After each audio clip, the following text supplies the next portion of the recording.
Loma Linda, 1050 AM, the station that leaves no listener behind.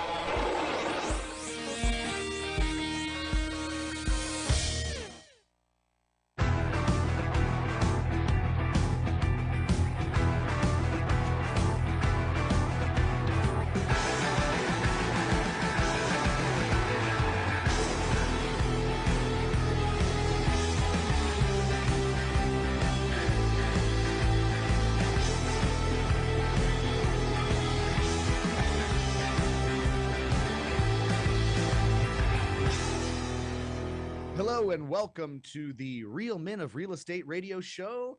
I'm your host, Patrick Franz, the Note Mentor. You know it. And you know, every single show, we're talking about note investing, right? How to collect passive cash flow from real estate without owning the real estate. And every time you listen in, you know darn well I'm going to have some amazing guest speakers on my show because I want you folks and you listeners out there to have a very well-rounded education when it comes to note investing, because y'all know I think it's one of the best investment vehicles out there, and you got to know how to get it done, and you got to add it to your portfolio. You got to have notes, right? Every savvy investor needs notes. But here's the thing, folks. Generally in life, we may think, or the public may think, it might be like a public sentiment. I think they make fun of attorneys and lawyers and movies and everything else. And maybe we're like afraid of them, right? Because we don't ever want to get a letter from an attorney that we're getting sued for something. And everybody's afraid of that. Let me tell you something, folks. In the note investing business, in your real estate investing business, you better make some good friends with some good attorneys, because listen, they are your friends. They're on your team, and you need legal counsel in several different ways when it comes to note investing. And so you're going to love today's show. I know you are. I have an awesome guest on. Her name's Erin Quinn from Quinn Legal. She is one of the attorneys that I began utilizing in the very beginning of my note investing business, and I still utilize her today. We've become great friends. She's a blast to hang out with at the national note investing conferences. And let me tell you, mostly she is very good at what she does. And so, you know, she operates out of what it is, Florida and Georgia.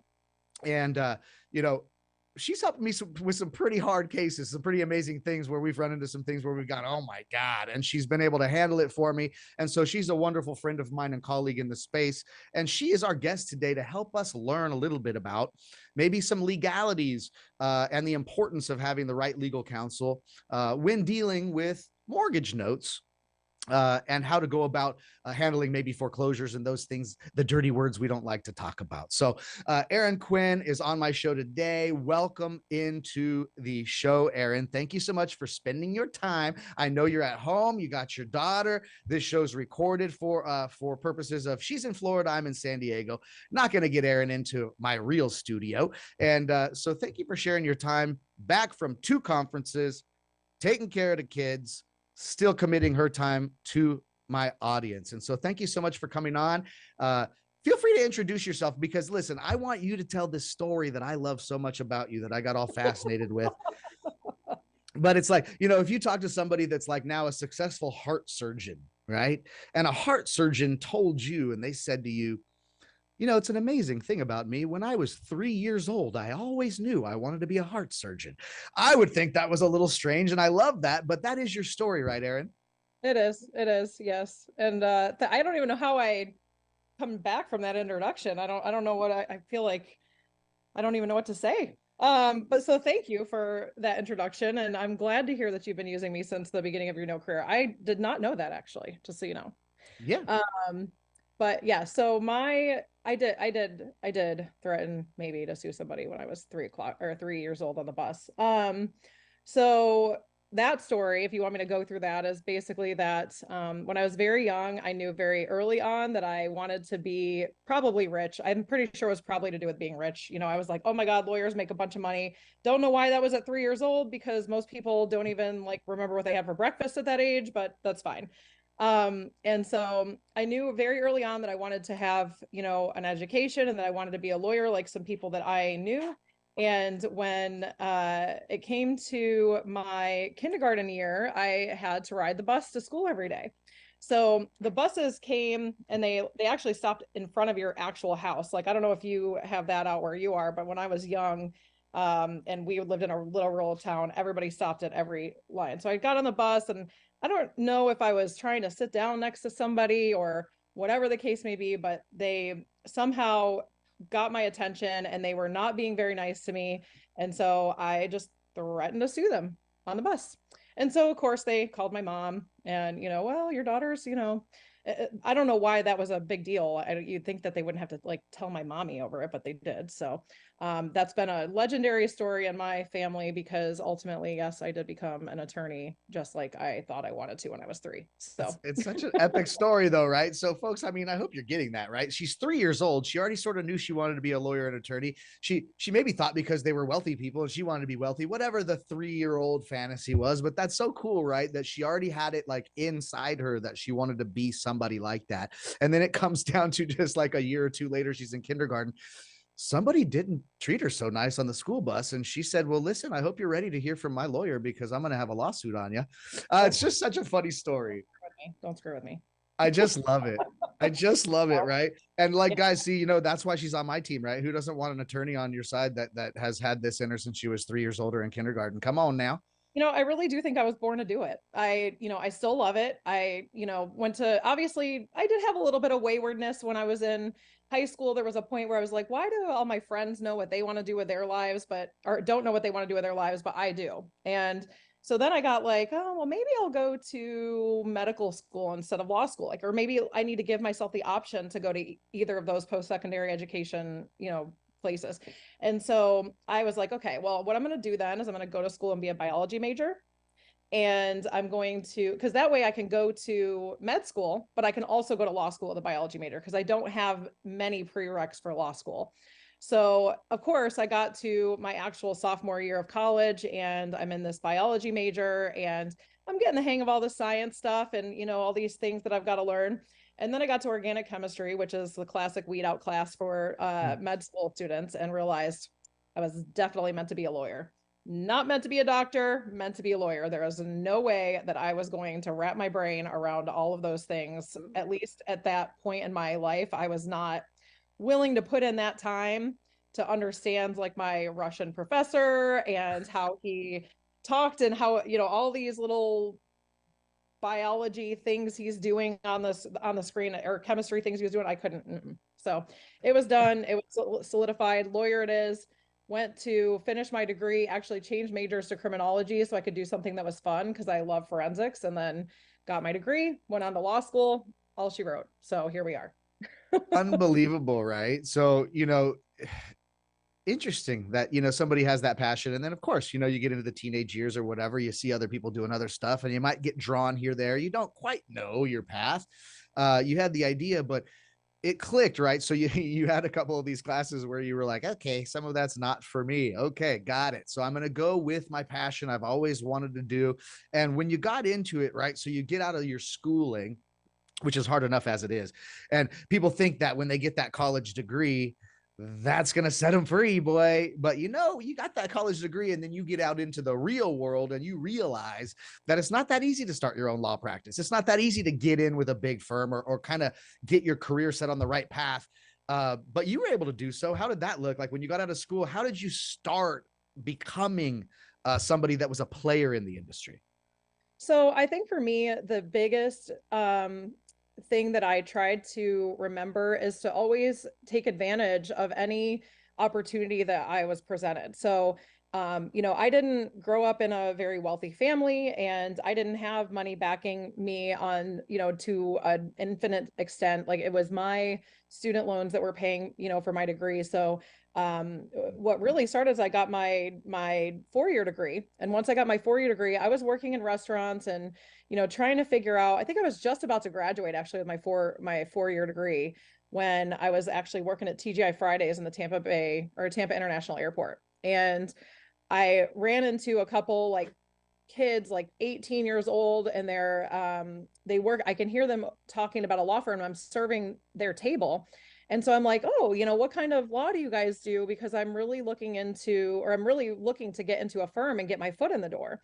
And they were like, oh, you should come work for our firm. It's amazing. It's a default firm. We do foreclosure and bankruptcy. It's epic, right? No, I'm just kidding. They were like, yeah, I work at a law firm in a file room, you know? So I had no idea what like type of law it was. I just knew that for me, it was going to be easier for me to get my foot in the door somehow, and get my feet wet doing that than it was going to be just cold providing my resume with just my, you know, experience as a server.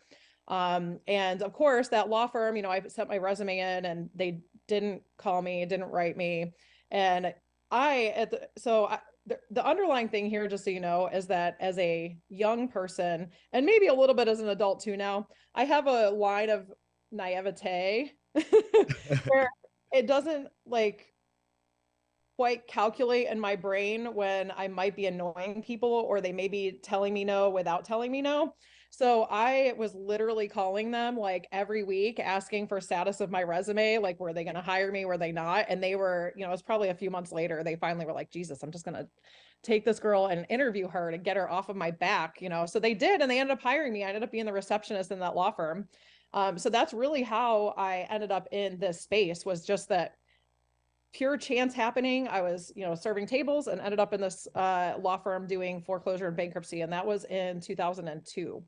So October of 2002 is when I started my career in default services for foreclosure and bankruptcy practice in the real estate industry. And then from there, it was, you know, move up in that company. Then that was kind of during a break between undergrad and law school for me. I kind of needed a little bit of time to get my bearings, and I wanted to pay off my undergrad debt because I really wanted to take off that first year. And I didn't feel like I'd be able to take off my first year and pay all my bills without like getting rid of that underlying debt. So I paid off all my student loan debt, got my stuff in order, and put my application in and went to law school in 05, I think. 05. Yes. Nice. Spring 05. Spring 05 is when I started. So started spring of 05. Sorry, wait, summer of 05. It doesn't matter. It was 05. And then after that, it was 2.5 years of law school. And then again, advantage, foot in the door, just moving from that law firm. One of the people that that had mentored me in that law firm that was an attorney was opening another firm locally they were opening the default, I guess, arm or branch of a real estate firm that traditionally did a lot of closings. So I wanted, again, my foot in the door. This was an experience that I felt like would be good for me. It's, you know, starting a firm, even though I was a legal assistant or a law clerk at the time and hadn't had my license yet. In 06, when I started there after my first year where I didn't work at all, I was able to get in the door, start working for free. I actually offered to work for free for a little while so that I could get that experience. And it was absolutely valuable, you know, invaluable to my career trajectory, because opening that firm, it was 3 people when we started. It was 400 when I left. And then I opened, that was where, you know, the next opportunity rolls in.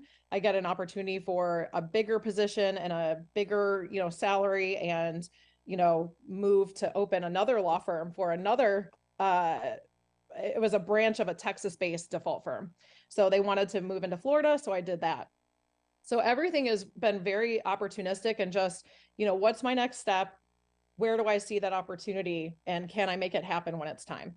I'll tell you what, you know, and I hope the listeners are understanding, guys. I mean, sometimes that's how it is. You want to achieve your dreams. You want to become the person that you've always dreamt you can become. Sometimes you got to eat dirt. Sometimes you got to go work for a professional that's above you and better for free. Offer your services, get in somehow, be a receptionist at a firm, do what you got to do to become successful, as Erin Quinn is today, folks. And so we're going to take our first commercial break, and we're going to be right back with more of Erin Quinn and talking about the real nitty gritty of the legal side of mortgage note investing. So don't go anywhere. We'll be back in just a few minutes.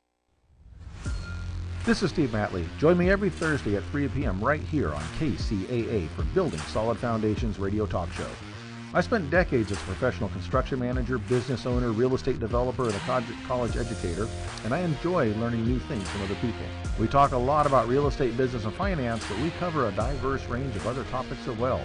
Some of the topics we've discussed in the past few months include real estate investing, leadership, higher education, ADUs, marketing using technology, multifamily rental property, business strategy, entrepreneurship. You never know who may show up or what they may talk about. So join us right here on KCAA for Building Solid Foundations Radio.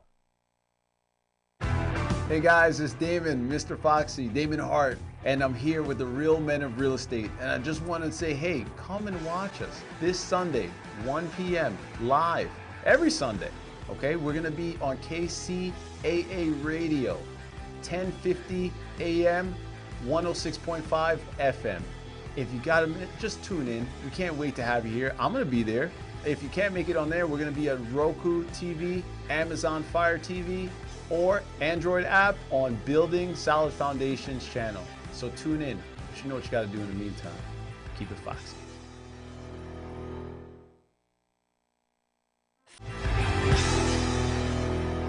Hey, welcome back, folks. I knew you were not going anywhere because Erin Quinn is too entertaining and she is too smart. And we're going to get into, folks, the real nitty gritty of the legalities of note investing. So remember, folks, we're buying mortgage notes. This is the debt that is secured by real estate. So owning someone's mortgage, can you imagine that? Instead of having a rental property and having a tenant in there and pay you rent every month and deal with all those headaches, you can have a homeowner living in their own house. Don't deal with the landlord headaches, but you're collecting a mortgage payment with interest every month, not rent. You're collecting a mortgage payment with interest every month. And guess what? Guess what interest is for banks, folks? Profit. So if you want monthly cash flow, a secured investment, great yield, this is what we do. We buy people's mortgages. And I always coach people, Aaron. We have the Note Investor University, where we coach people how to become professional note investors. There's a lot to learn, right? And even as coaches, we don't know it all. That's why we need you. But what I do tell people is this, folks, if you bought a performing mortgage note, that means someone's living in a house and they're paying their mortgage payment on time every month, and you want to own that rather than a rental property. Well, if you buy one of those mortgage notes, there's really only three major outcomes that can occur. There's a bunch of other extracurricular stuff we can get into, and I'm sure Aaron will help me expound upon this stuff. But guys, they'll either pay you as agreed, and that means they're just going to pay their mortgage payment on time every month for the next 20 years until their house is paid off. So you'd be collecting monthly cash flow passively for 20 years with a great yield. Not a bad thing, right? People understand that. Eventually the mortgage will pay itself off and that they will take ownership of their home. That's how mortgage loans work, right? The other one is most people don't stay in their house, the same house, for 20 years. A lot of people move. I think the average time in a home in the United States now is about maybe 7 to 9 years.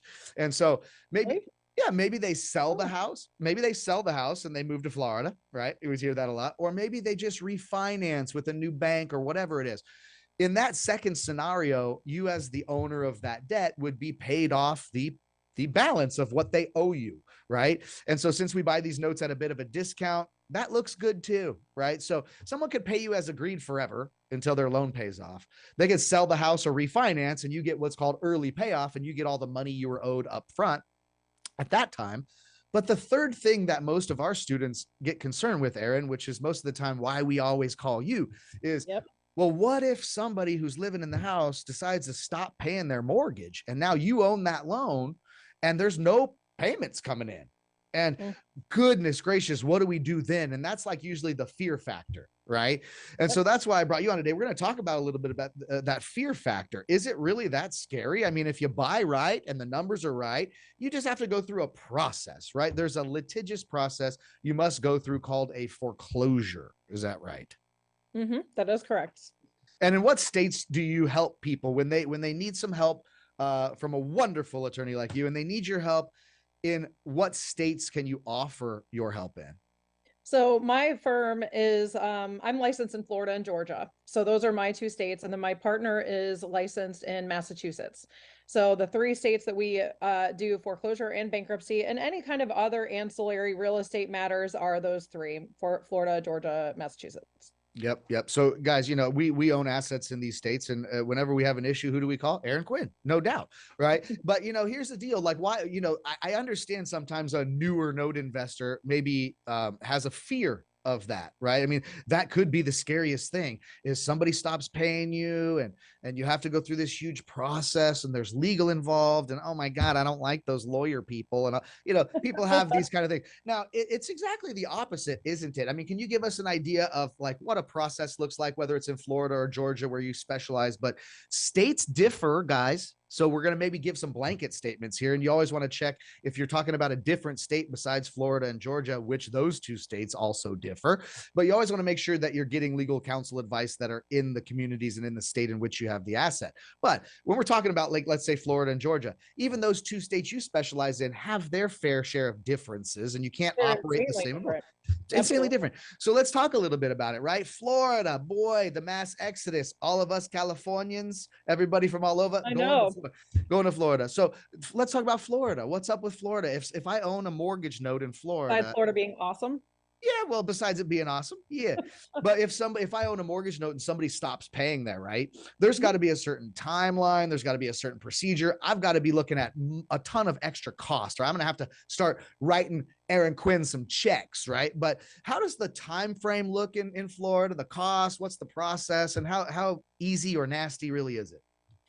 So, Florida, number one, as far as people getting concerned about just having to go to legal in general when something like this happens, I think the scary part for most people is the financial piece of it, more so than the time frames and stuff like that. And, to be honest, like, as far as attorneys are concerned, you're going to get your fair share of, differences. And the best thing to do is kind of get an idea up front before you even get into, or if it were me getting into this industry, I would look first at, what are those options up front? So I at least know about them and know like roughly what they're going to cost, because ultimately that's the unknown is where the fear comes from. So Florida in general has, so the default industry, just so most people understand, generally really keeps costs and fees down, because what we handle as far as lawyers are concerned on the default side is we deal with repeat clients with multiple properties, with multiple notes and mortgages, and they are recurring clients, on the regular. Versus in a personal injury case, for instance, you're not going to have, that recurring aspect of things, right? So the industry is kind of corrected, or it at least the guidelines are set by Fannie and Freddie usually, and they kind of give you roughly what the right numbers are for a foreclosure in each state. So in Florida specifically, the Fannie Mae matrix that was just put out in December pays $4,750 to the attorney for a flat basis for the entire case. And that is paid pro rata in milestones, a few milestones per case. So each time you kind of have like a step, step one is this payment, step two is this payment. So you can pay as you go.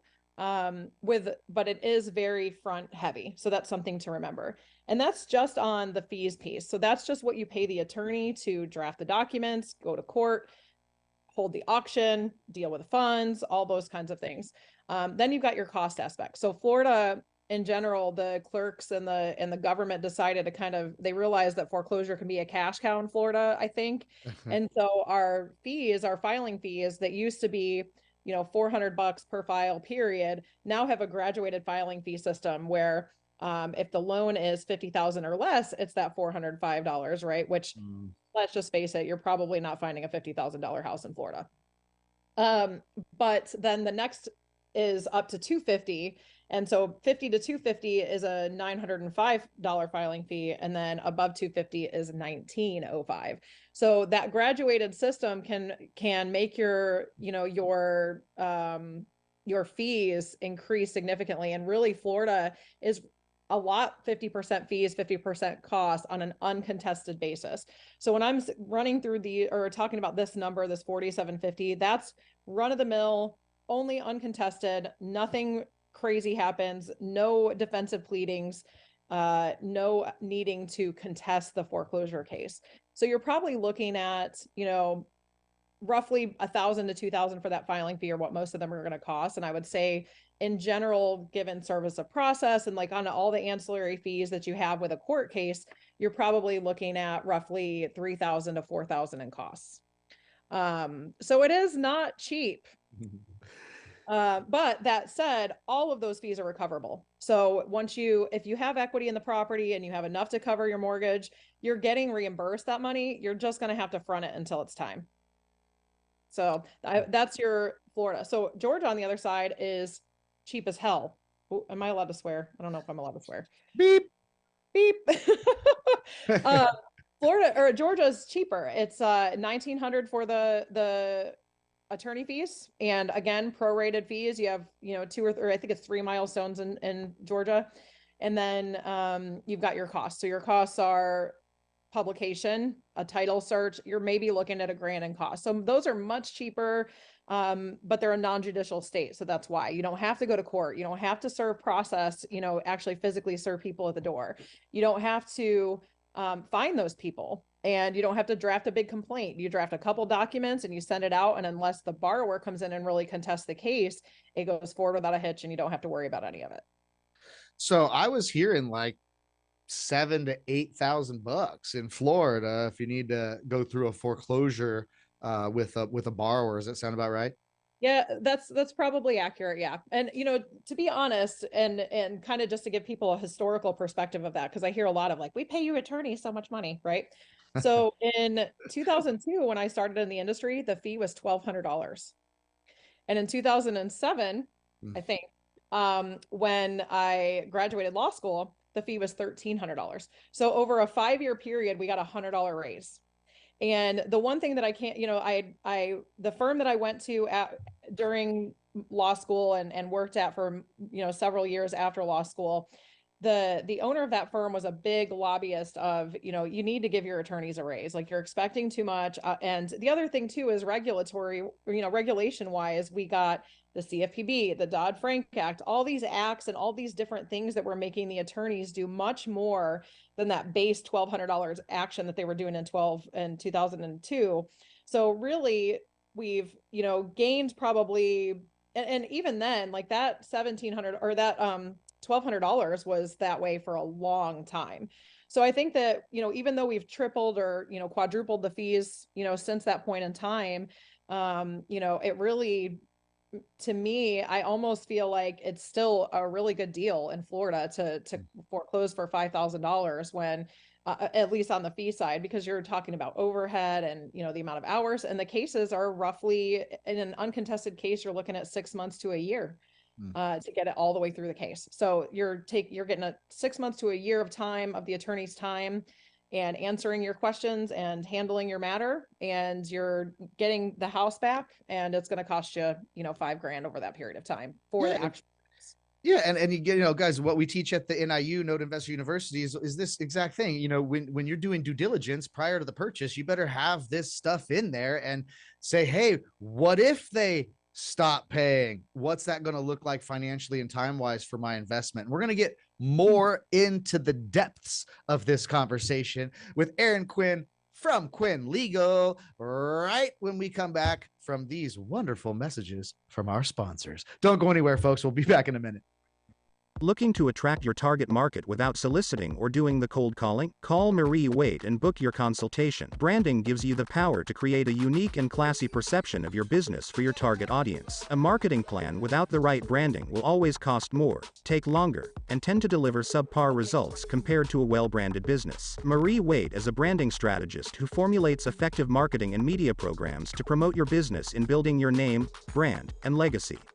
Marie has over 10 years of experience and a proven record of creating strong brand content for business owners, entrepreneurs, and companies using her creative ideas, recommendations, and innovative programs.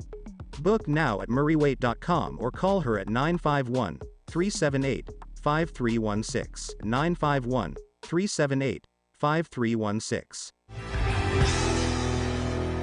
Hey, folks, welcome back to the Real Men of Real Estate Radio Show. This is Patrick Franz, the Note Mentor, and I am here with my guest, Erin Quinn, the most fabulous attorney in the whole United States of America. No, that's only my opinion. Hey, we'll give you that title. Let's go. When you're on my show, you're the most fabulous.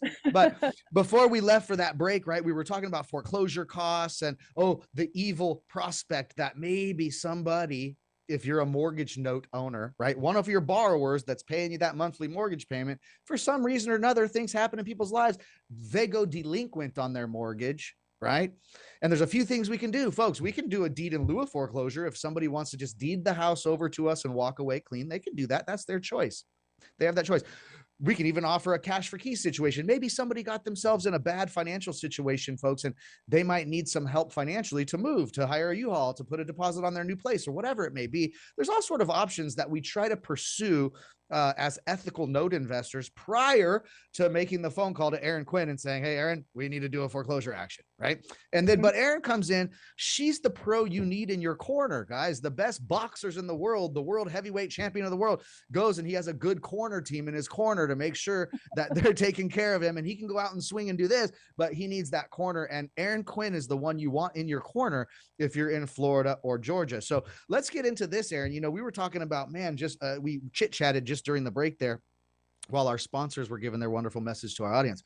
But we're talking about, you know, due diligence is half the battle. So that's my line, right? I always say due diligence is half the battle in note investing, and it is. And due diligence is what allows you to review all possible outcomes, all possible timeframes, all possible costs, holding costs, foreclosure costs. This all has to come into play in your due diligence, in my opinion, before you even buy the asset, right? You have to know all the things that can happen and what is going to be the costs and the timeframes involved if those certain things happen. Now, if I do, Erin, you tell me if I'm wrong, because you're my counsel. Okay, you tell me if I'm wrong here. If I do thorough due diligence, Are you asking me for legal advice? well, hey, you're one of the people I can, right? If I do thorough due diligence, right, really thorough due diligence, and I actually know what I'm doing to perform that due diligence, I should know every outcome that can happen, and all of those outcomes should look okay to me as the investor, or I shouldn't buy the note. Yep. Is that about right? Yeah. You know, honestly, I think that you have to be ready to exit in each of those ways, right? And figure out what your return is on each of those exits. And, you know, I'm sure that you can speak, you know, significantly to that, which, by the way, my partner and I are planning on taking your note school class so that I can kind of learn more about the investor side and how I can help you guys on the front end of things better than what my current stuff is. So I'm looking forward to your school, and I hope that everybody else does the same, because they'd be remiss to not do it. So, but I think that for me on the due diligence side, one thing that I see a lot happen is, you know, people get into the industry and they realize that they want to do this, and they think that they're savvy enough to look over the docs and figure out what the situation is. You know, how is the paper look? Can you enforce the promissory note? Can you sue on the mortgage? You know, what options can you have? But there's a lot of things that go into that people don't realize. And I think that there's, you know, for me, there's kind of like the investor space picks out these certain few things as far as the status of the actual physical documents, but they aren't looking at things such as how they're executed, or, you know, whether or not they're an actual lien on the property. Are there, you know, superior liens on the property? Is there, you know, are the taxes paid? Things like that. So the due diligence process is really important for that. And what we find a lot of times that happens is that people want to buy the paper and they're like, we'll figure it out. We'll figure it out. I'm sure it's fine. It's fine. It's going to be fine. But then it's not fine. None of it's fine. So the big thing on the due diligence side for me is, you know, to the extent that you do not know the state in your sleep, you know, as far as what you need to have, allonges, assignments. If you don't know those words, then you need an attorney to look over your due diligence for you. Pay histories. How did they charge it off during the course of the case? Is it a home equity line of credit, or is it a negotiable instrument promissory note? These are all things that, again, if you don't know the words that I'm saying, it means that you probably need to learn them or see an attorney that knows them. And so when a due diligence file comes into me, my first is always to look at the chain of title, or the chain of endorsements on the promissory note. So you've got basically three major documents in any house purchase, along with all of your disclosures and federal forms and all of that stuff, right? You've got your deed to the property, which is the ownership. So that is what transfers ownership from seller to buyer in a real estate transaction. You've got a promissory note, which is the promise to pay the actual money. And that's between the borrower and the lender. And that is usually the buyer in the real estate transaction, obviously, unless they're refinancing and then they already own the property. And that promissory note is basically, I promise to pay $200,000 and I promise to pay it by this date at this interest rate. And then I promise to pay it in installment payments every single month from, this month to the end of the maturity. That document in and of itself is extremely important because that is the actual debt that you own.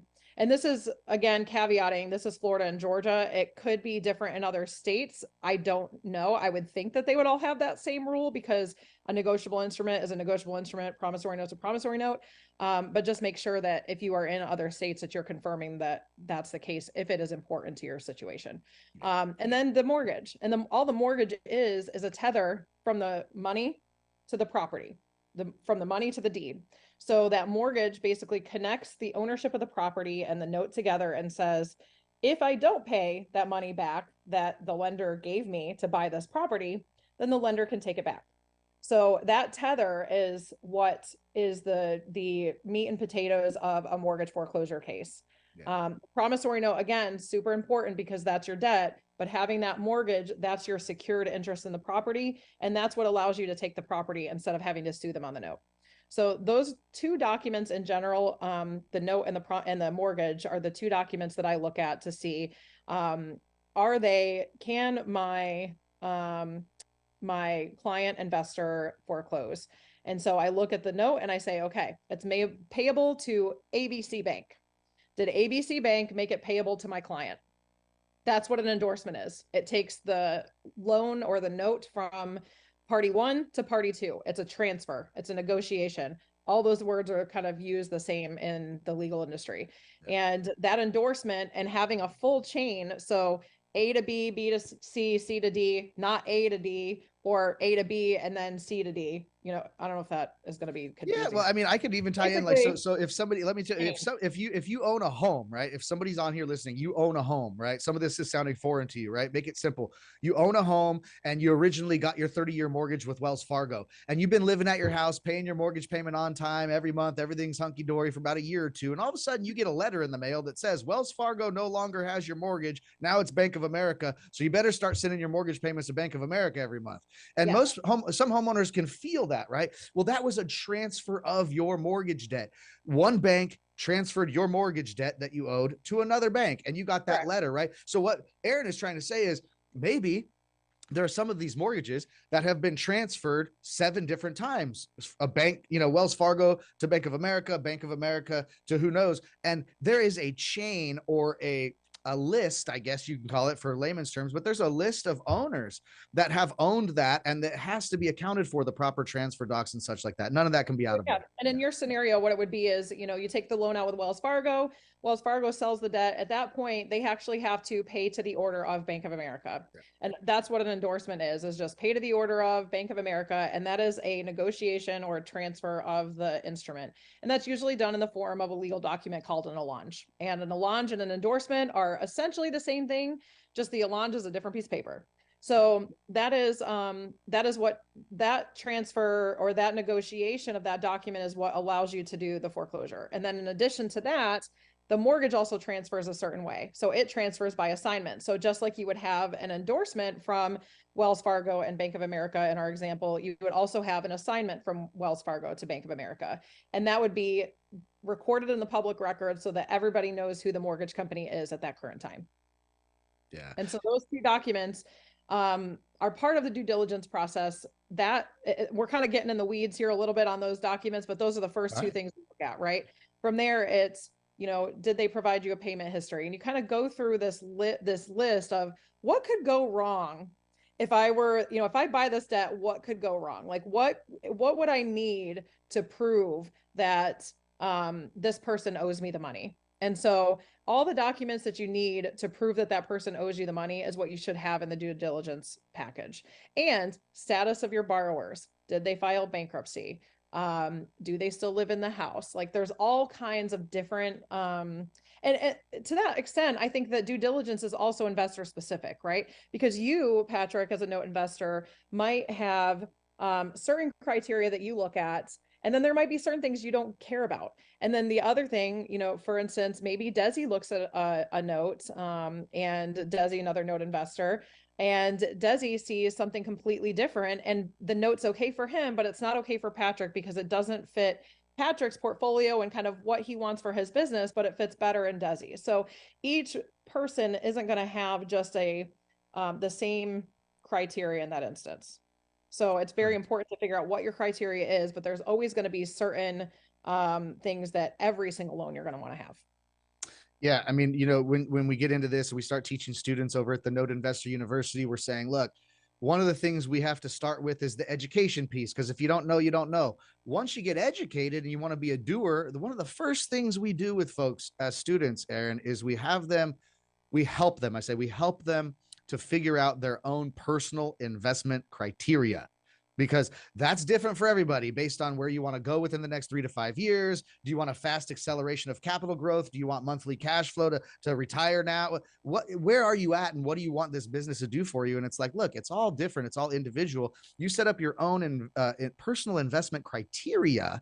And then that's when Aaron is saying, hey, one of these notes that may look juicy to a fellow note investor of mine may hit my desk, and I may say, no way, I'll pass on that all day because it just doesn't meet my personal investment criteria, right? Which could be first, like, do you want first that pay? Do you want seconds that don't pay? What is it that you are specifically looking for, and what is your appetite for risk is probably another thing to look at there. And a lot of that does depend, or what you end up investing in does depend on your appetite for risk and how much, how conservative you have to be and how much time you have.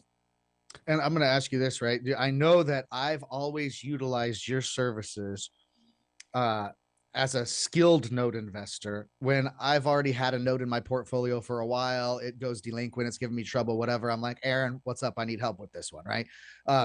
I took the hard road and had to study for an entire year, and I couldn't stand it, right? But I was studying. I said, I haven't been in school or college in years, but here I am studying again, right? But it's all for the right purposes for me to become financially free. I have to know this stuff, right? But I promise I studied for a year to be 90% a due diligence expert, right? And I say 90% because no one's ever going to be 100% due diligence expert. Things change, laws change, cities change. No, so I figure I'm pretty darn good at it.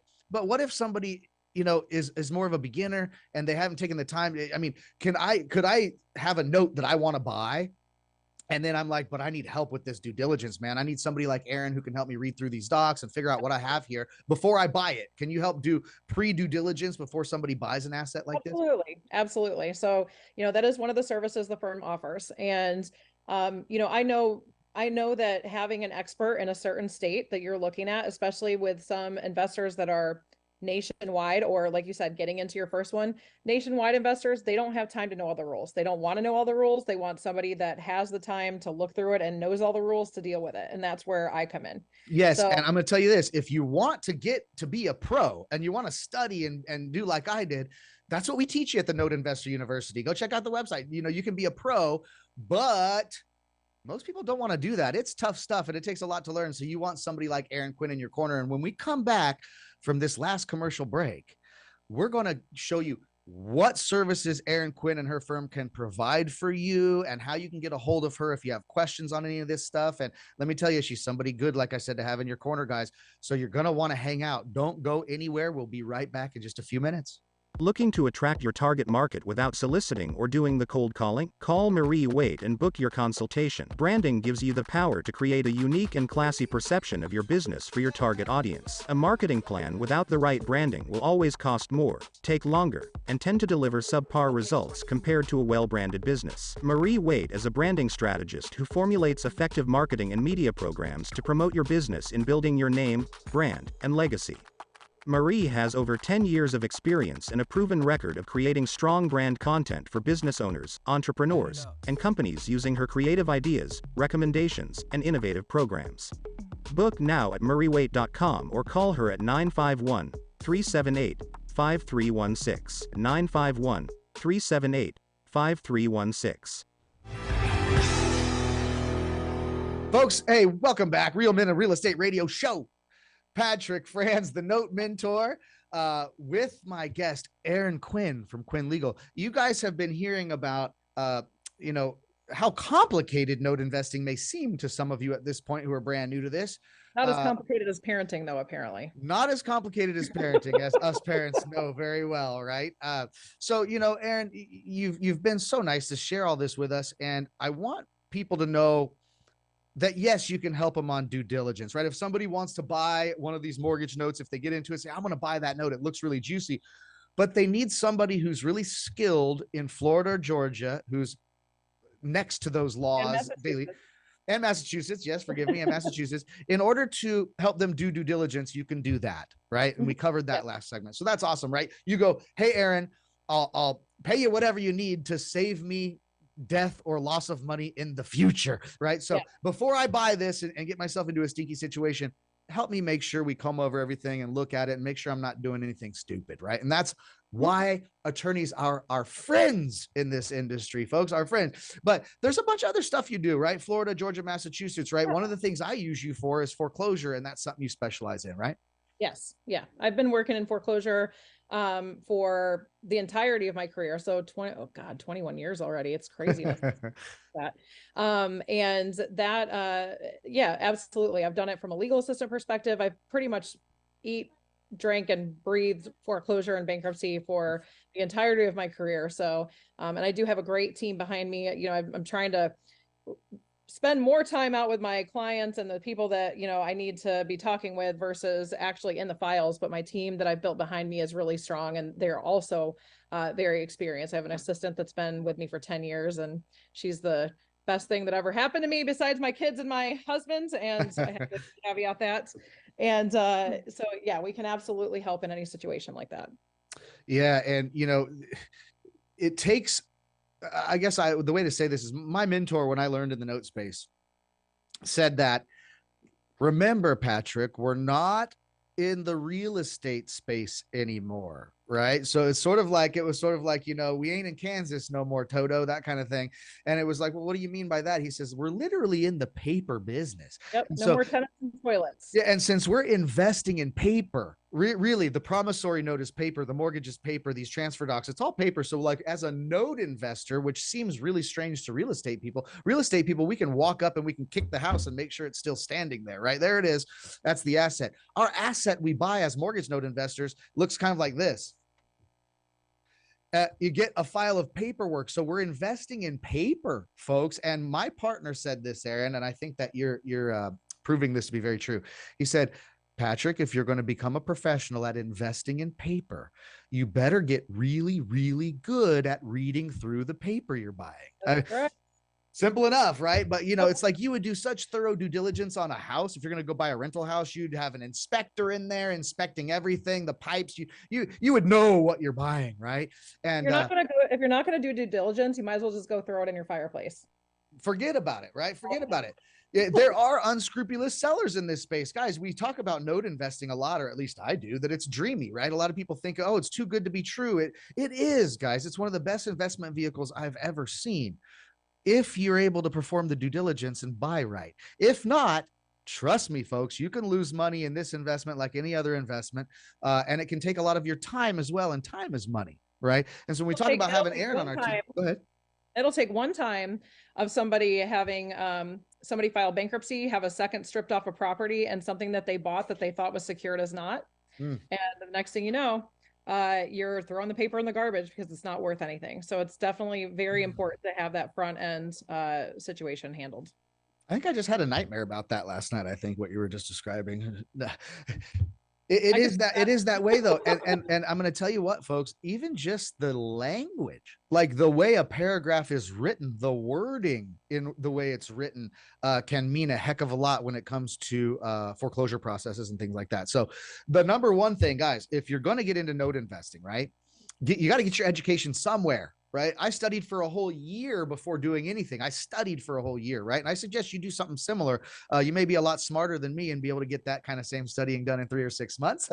That's true. But well, they can just go to your note school and then you can teach it all to them, and then they don't have to. That's the thing, right? I mean, we do have Note Investor University. There are other schools out there, great books to read, podcasts, YouTube University, all those things. If you really wanted like a hands-on, step-by-step education with hand-holding, one-on-one, all that, that's what we offer at Note Investor University. We're trying to teach you how to have something that is foreclosable. We don't want you to buy a note and then have it go into default, then present it to Aaron. And then Aaron says, well, you know, you probably shouldn't have bought this one in the first place. We don't want that to happen. You might as well throw the packet of paperwork in the fire. Your money's gone. That's a big boo-boo. So yes, of course, go to noteinvestoruniversity.com, check out our coaching programs, learn how to do all this so that you can actually become a really good client for Erin and not somebody that she has to tootle on the fact that you probably shouldn't have done what you did. Probably shouldn't have bought that note in the first place. So get the education, right? But they're going to spend the money on an education with you, or they're going to spend it on their file when they send it to my office and I have to fix a bunch of stuff. So it's probably better to invest on the front end. Yes. And guys, if it's your first note, or if you're still thinking you're new, or you don't have the confidence, or you don't really think you're a pro at it yet, even if you've had the education, well, I'm going to tell you what, Aaron's a good person, right? If I'm going to buy a note in Florida or Georgia and I'm going, oh boy, I don't know this, some of this language in here is too legal for me to understand, the jargon. Well, I'm going to go ahead and send my collateral file over to Aaron, right? Pay a couple of bucks, guys. You got to do it when you want somebody good like her in your corner, but she'll help you review the whole thing before you buy the darn thing and say, hey, at least this is what you should look out for. I don't know. I don't like this, or you know what? In fact, don't buy it. I'm not trying to tell you what to do as an investor, but I wouldn't buy it because you can't afford it. So that's awesome. She'll save your butt before you get into it. But say they do have a note, right? Somebody goes into default. What other services can they get from you, from your firm? So I would say, so due diligence obviously is the first time that I usually end up seeing people. Handling the foreclosures, absolutely. A borrower files bankruptcy, we can handle the bankruptcy. We come up and we realize that the mortgage isn't attached to the property because it's on another piece of property because the legal description is incorrect. I can fix that. If there's deceased people on the property and you're not able to obtain the names of the heirs and you want to have them deed the property back, like we can do the probate and help get through the probate to make that possible to do a deed in lieu or something like that. So really, honestly, if it touches real estate, I can pretty much handle it. So if you can come up with a real estate question, I can either handle it or I know somebody that does. So I think that's kind of the biggest, easiest way to say it. Look, you heard it all, folks. If you're if syndication, landlords, multifamily, mortgage note, if it has to do with real estate and it's in Florida and Georgia, listen, have Erin be your go-to gal. Her firm is awesome. The people she works with, her partners, everybody's awesome. I've met them all and they all do great work and they're all very good at communication, which is key, right? So speaking of communication, right? Somebody goes, well, shoot, man, they talk fast on that show and boy, Erin sounds smart, but that was a lot like, right? Well, somebody is in real estate. They have some questions about some legalities in Florida or Georgia. How do they get a hold of you? How do they get a hold of your firm? So the firm, the best way to do it is to get on my calendar, and somebody in my office, like anybody in my office, usually can calendar the appointment. We have some time on Calendly as well. But the best way is probably to call the office. The number there is 727-474-9603. And let's repeat that one more time, folks. Quinn Legal, go ahead, repeat it one more time. 727-474-9603. You know where to go. You need to call her. You need to get with her. She's an awesome attorney. Her firm is great. The lady she's worked with, awesome. And she's one of my faves. So thank you so much for coming on the show. We've appreciated all of this, all these wise words of wisdom, Erin. Quinn. I'm sad we didn't get to talk about anything not real estate related, but that's cool. Hey, listen, it's all good. That's for a whole nother show, right? I'll have to be on your podcast. Yeah. But folks, listen, hey, we want to wish all of our listeners just a really wonderful rest of your Sunday afternoon. And, I hope that you come listen into my show next month. I'll have another amazing guest on. And in the meantime, get educated. Go to the Note Investor University and learn how you can become a pro. So thank you, Erin. We'll sign off and wish our audience adieu. Signing off, y'all. We'll see you next time.